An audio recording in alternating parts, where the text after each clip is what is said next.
بسم الله الرحمن الرحيم. الرحمن الرحيم. আলিফ। আলিফ। এখানে এখানে একটা জানবার বিষয় ভালো। আমরা পিছনে পড়ে এসেছি সবক পৃথক পৃথক। নাম্বার 2 এবং সবক নাম্বার 1। এই সবক নাম্বার 1 এবং সবক নাম্বার 2 এ পৃথক পৃথক অক্ষর, পৃথক বলতে কি, আলাদা আলাদা অক্ষর, একটা একটা অক্ষর। আজকের জি। পড়ছি যুক্তাক্ষর। যুক্তাক্ষর মানে দুটো তিনটে অক্ষর, দুটো তিনটে অক্ষর এরকম মিলিত হয়ে আসলে কেমন আকৃতি আসে। তো দেখেন, আমরা পিছনে পড়ে এসেছি আলিফ। ঠিক আলিফ এমনটাই পড়ে এসেছি, কিন্তু যখন অক্ষরের সাথে অক্ষর মিলিত হয়ে আসবে তখন আলিফটি এরকম হবে, এরকম হবে। তাহলে আলিফ এখানে 3 রকম। তিন রকম। তারপরে দেখেন বা। বা ঠিক এমনটাই পড়েছি। বা যখন অক্ষরের সাথে মিলিত হয়ে আসবে তখন বার আকৃতি ঠিক এমনটাই হবে, এরকমও হবে। যুক্তাক্ষরে অক্ষর পরিবর্তন হবে, অক্ষরের আকৃতি, অক্ষরের আকৃতি পরিবর্তন হবে, চেঞ্জ হবে, কিন্তু নোক্তা চেঞ্জ হবে না। নোক্তা যার যে কয়টি নোক্তা, যার উপরে নোক্তা তার উপরে থাকবে, যার নিচে নোক্তা তার নিচে থাকবে, যার নোক্তা সে নেই তার নোক্তা থাকবে না। কেবলমাত্র অক্ষরের আকৃতিটা, যেমন দেখেন বা ঠিক এমনটাই। এখানে অক্ষরের সাথে যখন মিলিত হয়ে আসবে তখন বাটি আসবে ঠিক এইটুকু। এখানে নিচে একটা নোক্তা বা, এই যে দাঁড়িটি, এই দাঁড়িটি চেঞ্জ হবে, কিন্তু নিচে যে একটি নোক্তা, নোক্তাটা চেঞ্জ হবে না। তাহলে বা দেখেন, বার 3টে রূপ। তারপরে দেখেন তা। তা আসল তা এরকম পড়েছি। নিচে দেখেন তা, তা, তা মানে তা অন্য রূপ, তা অন্য রূপ, তা অন্য রূপ। এবারে দেখেন, এখানে যে অক্ষরটি এই দাগ দিলাম, তারপরে একটা অক্ষর দাগ দিচ্ছি। এই লেখাটা একই আকৃতি, অক্ষরের আকৃতিটা কেমন আছে, ঠিক এই রকম মিমের মতন আছে। মিমের জি। মাথাটা একটু বড়, এর মাথাটি একটু ছোট, হুম। তাহলে সম্পূর্ণ পুরো মিমের মতন আছে। এবার দেখেন, ওই মিম আকৃতিওয়ালা অক্ষরের নিচে একটি নোক্তা দেয়া হয়েছে, এখানে হয়ে গিয়েছে বা। এখানে দুটো নোক্তা দেয়া হয়েছে, এখানে হয়ে গিয়েছে তা। আরো দেখেন, এখানে একটি নোক্তা দেয়া হয়েছে উপরে, এটি হয়ে গিয়েছে নুন। এখানে দুটি নোক্তা নিচে দেয়া হয়েছে, এটা হয়ে গিয়েছে ইয়া। তার আগে দেখেন, এখানে সেম একই রকম আকৃতি, উপরে হামজা দেওয়ার কারণে হামজা হয়ে গেছে। তাহলে কি বুঝলাম, অক্ষরের আকৃতি চেঞ্জ হবে যুক্তাক্ষরের সাথে মিলিত হয়ে আসার ক্ষেত্রে, কিন্তু নোক্তা চেঞ্জ হবে না। তারপরে দেখেন জিম। আসল জিম আমরা পড়েছি ঠিক এমনটাই, আসল জিম এমনটাই পড়েছি, কিন্তু এখানে নিচে, এখান থেকে নিচের টুকু কাটা, নিচে নেই। জি হুজুর। তাহলে তখন আমরা নোক্তা পড়েছিলাম ঠিক এই আকৃতি থেকে, আমরা নোক্তা পড়েছিলাম জিমের পেটে একটি নোক্তা। এখানে জিমের পেটে আর নয়, নিচের টুকু কেটে যখন বাদ গেল, তাহলে এটা কি হলো, নিচে জি। নোক্তা হয়ে গেল। তাহলে সবসময় পড়তে হবে জিমের নিচে নোক্তা, ঠিক সেম এইরকম আকৃতি থাকবে। নিচে একটি নোক্তা থাকলে জিম, নোক্তা থাকলে, না নোক্তা থাকলে হা, উপরে নোক্তাটি নিচে না থেকে উপরে থাকলে ক ফ। খ জি। তাহলে জিম অন্যরূপ, জিম অন্যরূপ। তারপরে দেখেন দাল, আসল দাল ঠিক এমনটাই পড়েছি, অক্ষরের সাথে মিলিত হয়ে আসলে ঠিক এমনটাই হবে। স- তারপর দেখেন আইন, আমরা আইন পড়েছি ঠিক এমন, আইন,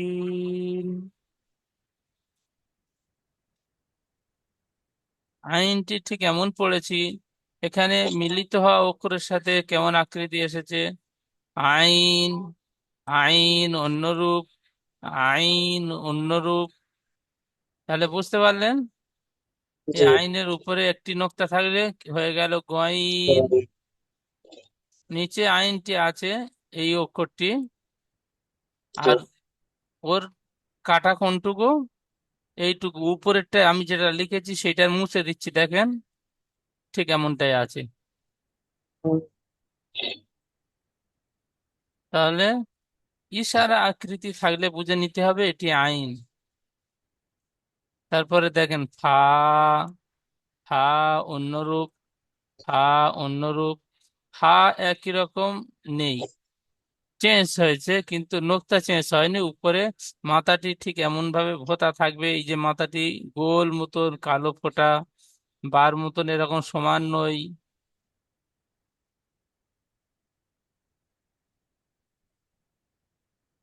একটি নোক্তা নিচে থাকলে বা, তাহলে এর মাথাটুকু এরকম গোল হয়ে আছে, জি ঠিক এর মাথাটুকু এরকম গোল হয়ে আছে। তাহলে হয়ে গেল একটি নোক্তা উপরে ফা। তারপরে দেখেন কাপ, আসল কাপ পড়েছি ঠিক এমন, কাপ অন্যরূপ, কাপ অন্যরূপ, লাম, লাম অন্যরূপ, লাম অন্যরূপ। এখানে দেখেন আলিফ এবং লাম, এই দুটি অক্ষর প্রায় একই লাগছে। তাহলে বুঝবো কেমন করে আলিফ কোনটি আর লাম কোনটি। এবারে দেখেন আলিফের যখন অক্ষরের সাথে মিলিত হয়ে আসবে, আলিফের এই নিচেটুকু দেখেন বাম দিকে একটু বেঁকে আছে, হালকা বাম দিকে বেঁকে আছে। জি এখানে দেখেন লামের হালকা এই ডান দিকে, সরি, হালকা ডান দিকে বেঁকে আছে আলিফের, জি দেখছেন হালকা বাম দিকে এই ডান দিকে বেঁকে আছে আলিফের, ডান কিন্তু লামের বেঁকে আছে বাঁ দিকে বাঁ দিকে। তাহলে আলিফ যখন অক্ষরের সাথে মিলিত হয়ে আসবে তখন অক্ষরের শেষে আসবে, জি আর লাম শুরুতে আসবে শেষে আসবে। শুরুর দিক থেকে আসলে ঠিক এমনটাই হবে, এই নিচে যেটি আছে এরকম আসবে, এরকম আসবে, আর শেষের দিকে আসলে এই আকৃতি আসবে। জি তাহলে আলিফ আর লামের মধ্যে পার্থক্য হলো আলিফের নিচের দিকটা একটু ডান দিকে বেঁকে থাকবে, আর জি লামের নিচের দিকটা বাঁ দিকে বাম বাম দিকে বেঁকে থাকবে। তারপরে দেখেন মিম, মিম অন্যরূপ, মিম অন্যরূপ, নুন, নুন অন্যরূপ, নুন অন্যরূপ, নুন আর বা সেম একই। তো নুনের জি উপরে নোক্তা, বার নিচে নোক্তা, একটি উপরে নোক্তা একটি নুন, নিচে নোক্তা একটি বা। তারপরে হা, দেখেন হা পড়েছি ঠিক এমন, জি নিচে তিন রকম হা আছে, এই তিন রকম হার উপরে দুটি করে নোক্তা দেয়া হয়ে গিয়েছে, তা তা হয়ে, তা হয়ে গিয়েছে সেম একই। এগুলো গোলতা বলা হয়, সামনে পড়ে আসবে। তো এখানে নোক্তা থাকলে তা, দুটি নোক্তা উপরে থাকলে তা, আর নোক্তা না থাকলে হা। তারপর দেখেন হ্যাঁ হামজা, হামজা। এখানে দেখেন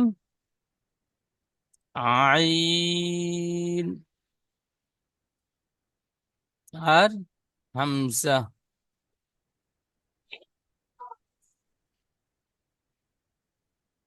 দুটির মধ্যে পার্থক্য কি হলো, ছোট আইন, বড় উপরে আইন আর নিচে হামজা। এই নিচের যে দাগটুকু, দাগটুকু একটু বড় মতো, আইন আর হামজার নিচের দাগটুকু সোজা থাকবে এবং ছোট থাকবে। হামজা যদি উপরেরটা হতো তাহলে এই পর্যন্ত থাকতো, নিচেরটুকু থাকতো না। তারপর দেখেন ইয়া, ইয়া এরকম রূপে আসবে, এরকম রূপে আসবে, এরকম রূপে আসবে। তাহলে ইয়া তিনটে রূপ। উপরে জি পড়তে গিয়ে যখন না বুঝে আসবে তখন নিচে দেখে নেবেন কাপ। এই যে কয়টি অক্ষর এখানে উদাহরণ দিয়েছে, এই কয়টি অক্ষর যুক্তাক্ষর অক্ষরের সাথে, যুক্তাক্ষরের সাথে এই কয়টি অক্ষর চেঞ্জ হবে আকৃতি, বাকি আর চেঞ্জ হবে না। তাহলে এবার দেখেন আলিফ, বা আলিফ, এই আলিফটি মিলিত হওয়া অক্ষরের সাথে কেমন আকৃতি আসে। প্রথমে আছে বা, এই পর্যন্ত বা, তারপরে সোজা রানীটুকু আলিফ, আলিফ তারপরে কাফ আলিফ, আলিফ এই কাপটি এই আছে নিচে দেখিয়েছে। তারপরে নুন আলিফ, আলিফ অক্ষরের সাথে মিলিত হয়ে আসার আকৃতি। মিম আলিফ, এর আগে নুন আলিফ, লাম আলিফ, এটি লাম আছে, পুঁতটি নিচে দিয়ে বেঁকে আছে আর বীজখান থেকে একটু, এইটি লাম আলিফ। তারপরে দেখেন বা, বা মিলিত হওয়া অক্ষরের সাথে কেমন আকৃতি আসে। কাফ, বা, তা। বুঝতে পারলেন জি? বানু। আচ্ছা, রবিউল আলী ভাই, জি। আপনি প্রথম লাইনটি আমি বলে দিলাম, তারপরও আপনি হ্যাঁ। পড়েন। আলিফ, বা আলিফ, বা কাফ আলিফ, আলিফ, আলিফ থেকে ইয়া পর্যন্ত যেমন বা একালিফ টান দিয়ে পড়েছেন, এখানেও ওরকম একালিফ টান দিয়ে পড়বেন। বা আলিফ, কাফ আলিফ, কাফ আলিফ, নুন আলিফ, নুন অক্ষরটি নুন টান হয় আলিফ। না জি, তিন আলিফ টান দিয়ে বলতে হবে। हाँ जी। नून अलिफ, मीम अलिफ, लाम अलिफ, মাশাআল্লাহ, খুব সুন্দর বলেছেন। নিচের দুটি বলেন। बा, काफ, बा, ता। তাহলে এই বাটি মিলিত হওয়া অক্ষরের সাথে বীজখানে जी। কতটুকু আছে, পরিপূর্ণ এমনটাই নেই। नहीं। এদিক থেকে হালকা একটু কাটা হয়েছে, এদিক থেকে হালকা একটু কাটা হয়েছে। जी। जी। তারপরে বলেন। बा, नून, মাশাআল্লাহ, খুব সুন্দর। বা শুরু থেকে, नून, বা শুরু থেকে बा, बा। ঠিক, ঠিক পরিপূর্ণ এমনটাই নেই। हाँ। তো এই পর্যন্ত, প্রথম থেকে এই পর্যন্ত এই উপরের টুকু নেই এখানে। जी। তারপরে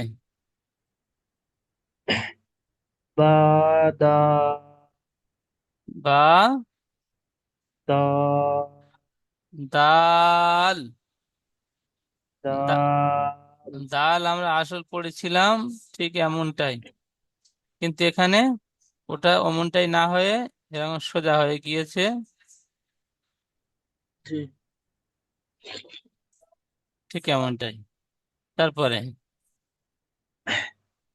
सीन या बा, সিন তিন আলি টান দিয়ে পড়তে হবে। सीन या बा, মাশাআল্লাহ, সুন্দর। তারপরে जीम, जीम প্রথমে, लाम। প্রথমে বা, প্রথমে জিম পড়ো। প্রথমে বা হবে জি, জিম শেষে আছে। 3 নম্বর হুজুরটা পড়তেছি। আচ্ছা আচ্ছা আচ্ছা। শেষ পড়াটি বলেন। এই 3 নম্বরে লাইনটা বলবো। ও না, তিন লাইনার বলতে হবে না। তাহলে এবার দেখেন, এখানে যে বার উদাহরণ পড়লেন, বা মাঝখানে, বা শুরুতে, বা শুরুতে, বা শেষে, বা শুরুতে। তাহলে বা কয় রকম আকৃতি এখানে এসেছে দেখেন। তারপরে পড়বেন আব্দুল ওয়াহাব ভাই, পড়বেন 3 নাম্বার লাইন। দেখেন জিম অক্ষরটি অক্ষরের সাথে মিলিত হওয়া আকৃতি বলেন। জিম লাম, জিম শুরুতে, বলেন লাইনটি।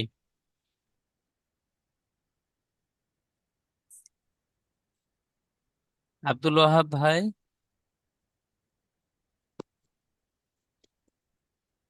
আচ্ছা, আব্দুর রহমান ভাই পড়েন।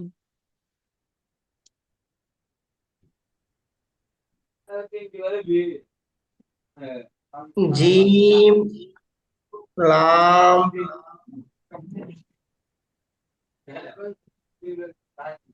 তারপরে লাম জিম হা জিম খ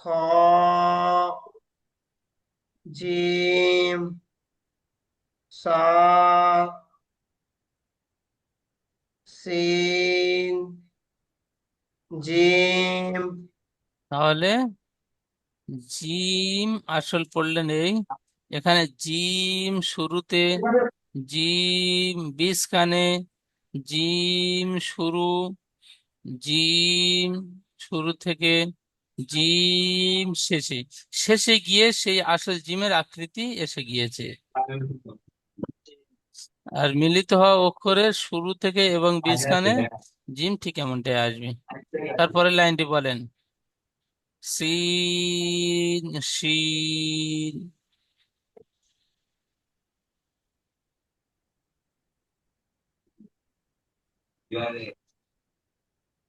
তিন আলিফ জি।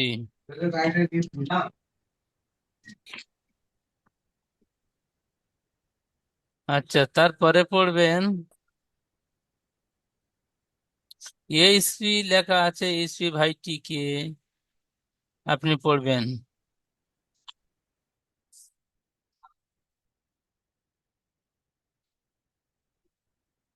এইচপি নাম লিখে রাখবেন জি, তাহলে নাম ধরে টাকার সুবিধা হবে।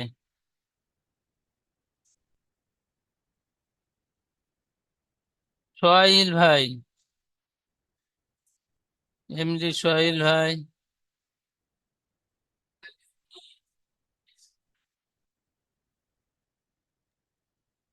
বলেন। কোন লাইনটা হুজুর? এই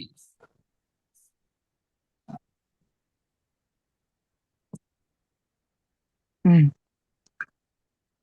সিন শিন সিন তিন আলিফ টান দিয়ে শিন। পড়তে হবে, আলিফ থেকে ইয়া পর্যন্ত যেমন টান দিয়ে পড়েছেন এখানেও টান দিয়ে পড়বেন। সিন তিন আলিফ টান হবে এবং শিন তিন আলিফ টান হবে। বলেন। ঠিক আছে। সিন শিন শিন আলিফ। শিন হবে না, শিনে শি 3টি নোক্তা আছে। এই সিন অক্ষরটি সিটি মারার মতন হবে, যেমন আমাদের কুকারে রান্না হয় না, কুকারে রান্না হলে রান্নার শেষে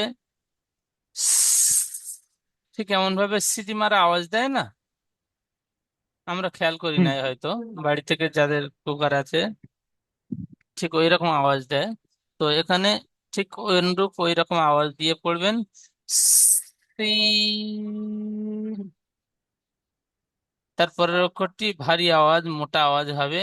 শিন, একই আওয়াজ হবে, তো এই শিনের আওয়াজটা একটু মোটা হবে, আর সিনের আওয়াজটি একটু পাতলা হবে। হুম। তারপরে সিন আলিফ।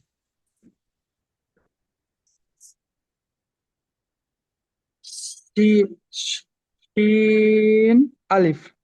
শিন লাম মাশাআল্লাহ, সিনটি সুন্দর উচ্চারণ শিন হচ্ছে, জি। তারপরে সিন জিম নুন সিন সদ বা ফা শিন লাম। মাশাআল্লাহ, খুব সুন্দর পড়েছেন। এখানে দেখেন, এই সিন এবং শিন, সিন শুরুতে, শিন শুরু থেকে, সিন শুরু, সিন শুরু, শিন বীজখানে। তাহলে সিন এবং শিন অক্ষরের সাথে মিলিত হয়ে আসলে কেমনটাই হয় এখানে দেখিয়ে দিল। এখানে আমরা সিন পড়েছি ঠিক এমনটাই। এখানে এই লেখার সাথে যে সিন এসেছে এই পর্যন্ত এলো। নিচের যে এদিকে গোল ডাউন, গোল ডাউনটি কিন্তু এখানে আর নেই। ওই গোল ডাউনটি শর্ট হয়ে সোজা উপরে উঠে গিয়েছে আলিফ।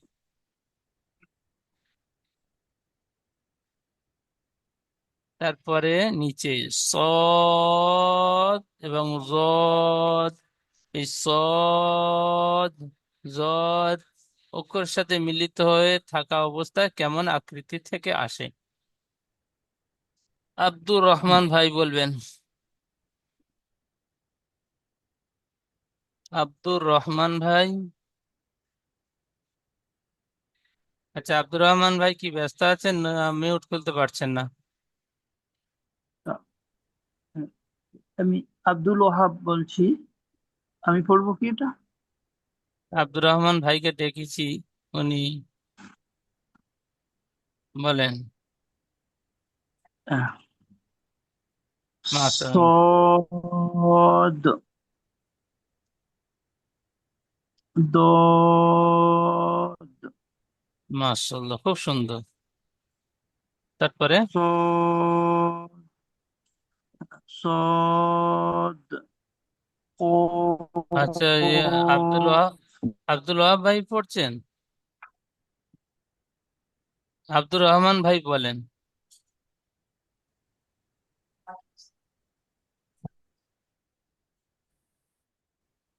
ضاد ضاد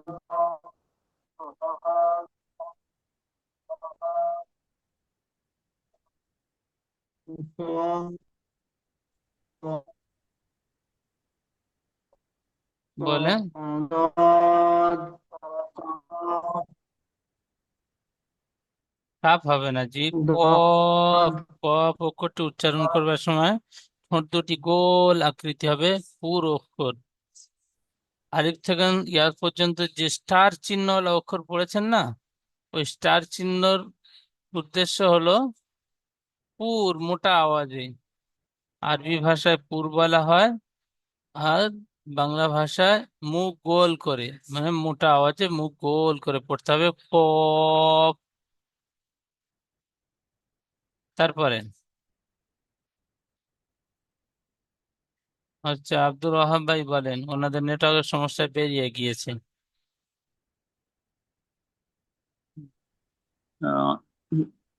বিসমিল্লাহির রহমানির রহিম। সদ কফ দদ কাফ। হ্যাঁ, কাপ কেমন বুঝলেন?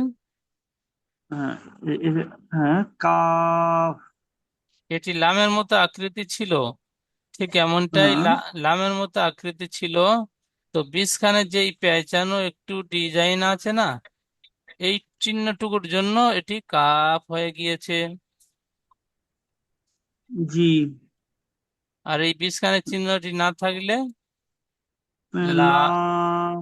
জি। হুম, মাশাআল্লাহ, তারপর বলেন। হুম, হ্যাঁ, দ ইয়া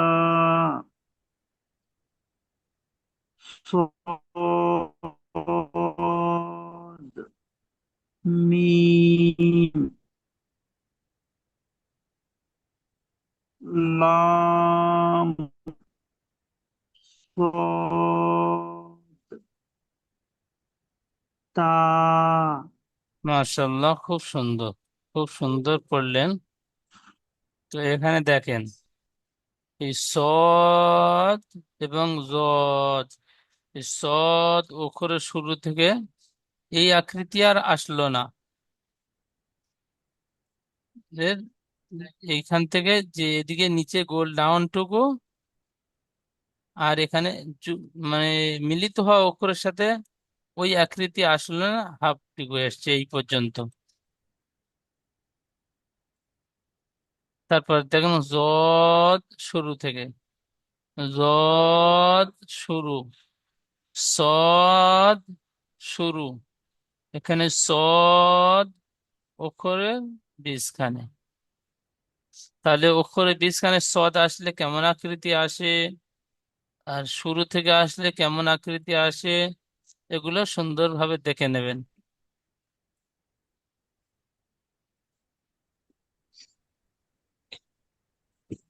তাহলে এই পর্যন্ত এই 3 নম্বর সবকের সম্পূর্ণ পড়াটুকু সুন্দরভাবে দেখে নেবেন। উপরে পড়তে গিয়ে যেখানে সমস্যা হবে নিচে এসে দেখে নেবেন। উপরে দেখেন, এখানে জিম বীজখানে, ওই জিম আকৃতিটি এখানে আছে, জিম, বুঝতে পারলেন? জি জি জি হুজুর। হ্যাঁ, উপরে পড়তে গিয়ে সমস্যা হলে নিচে দেখে নিলে ইনশাল্লাহ হয়ে যাবে। আর আলিফ থেকে ইয়া পর্যন্ত যে অক্ষর যেমন টান দিয়ে, যে কিছু অক্ষর 15টি অক্ষর 3 আলিফ টান দিয়ে পড়েছেন, তো এখানে পনেরোটি পড়তে গেলে অক্ষর। এখানে সেই 3 আর 3 আলিফ টান দিয়ে পড়া, নিচে যে বাংলা থেকে 3 লেখা থাকে, এখানে আর 3 লেখাটি থাকলো না। জি তারপরেও বুঝে নিতে হবে যে এটি আলিফ থেকে ইয়া পর্যন্ত পড়েছে 3 আলিফ টান দিয়ে, এখানেও 3 আলিফ টান হবে, 3 আলিফ টান দিয়ে পড়তে হবে। জি